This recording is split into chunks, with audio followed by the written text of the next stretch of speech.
Welcome to the channel. My name is Matthias. Today we're finally back with the Krakoa era. After 6 months here in my country, Argentina, Marvel Editorial decided to start pumping out Krakoa era stuff again. So I totally skipped from buying The Sins of Sinister. I'm getting on board right after that. And I decided to skip that particular story because I just heard most, if not all, the reviews on it were just not too favorable. So we're going to talk about X-Men issue 22, written by Jerry Duggan. And it's going to touch on something that I think is fantastic. It was like a problem that I saw with the Krakoa era, especially with the death of one particular mutant that we're going to get into further into the video.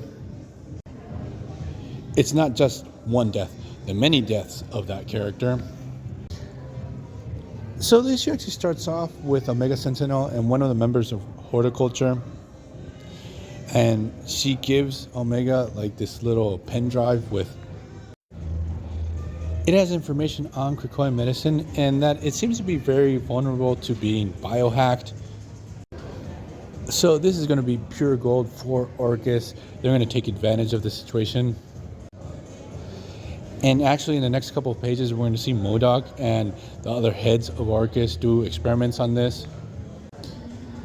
You know, I really like seeing MODOK being part of Orchis. He just totally fits in this whole situation.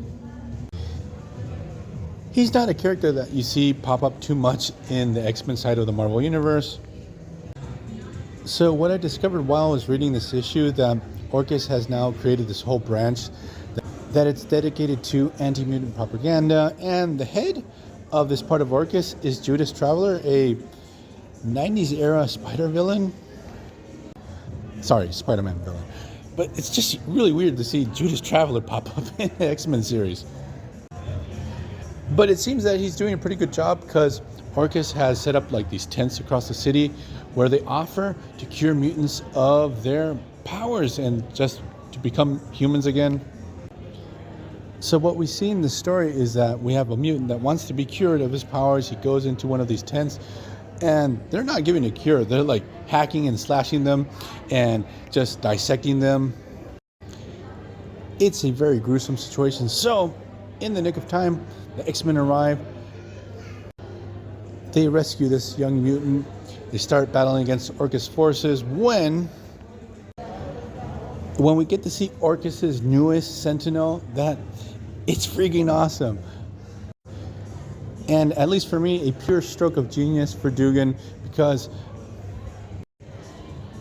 the base to these new Sentinels are discarded Wolverine skeletons. The base mainframe to this Sentinel is a adamantium skeleton from Wolverine. It has claws and everything. So this new Sentinel is giving the X-Men a real hard time. It's a good thing that they have Firestar in their lineup and she knows how to deal with things like this. She does something very similar to what she did to Ultron back in the day when she was on the Avengers. She just elevates the temperature so much that she melts all the circuitry and the rest of the hardware of the Sentinel to the point that we're only left with the skeleton. The thing is that there are not too many mutants that can do something like this, so this particular Sentinel feels like a liability, feels like a danger for Krakoa, to the point that once back on Krakoa, Cyclops is sort of freaking out and he asks Forge, how many times has Wolverine come back from the dead? And when he makes this question, he's also implying, did we ever get those bodies back? And the answer from Forge is like, oops, no. So what we discover since Krakoa has done something tremendously stupid in not retrieving Wolverine's dead bodies, or better said, just skeletons, because if not, Wolverine would have been able to regenerate. That aside, the thing is, Scott discovers that there are 10 Wolverine skeletons that are missing.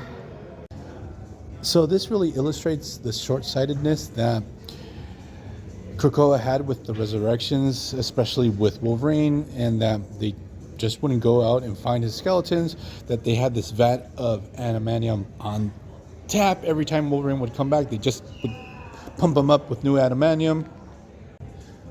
So we're going to leave this video here. I hope you guys liked it. See you guys next time. Bye.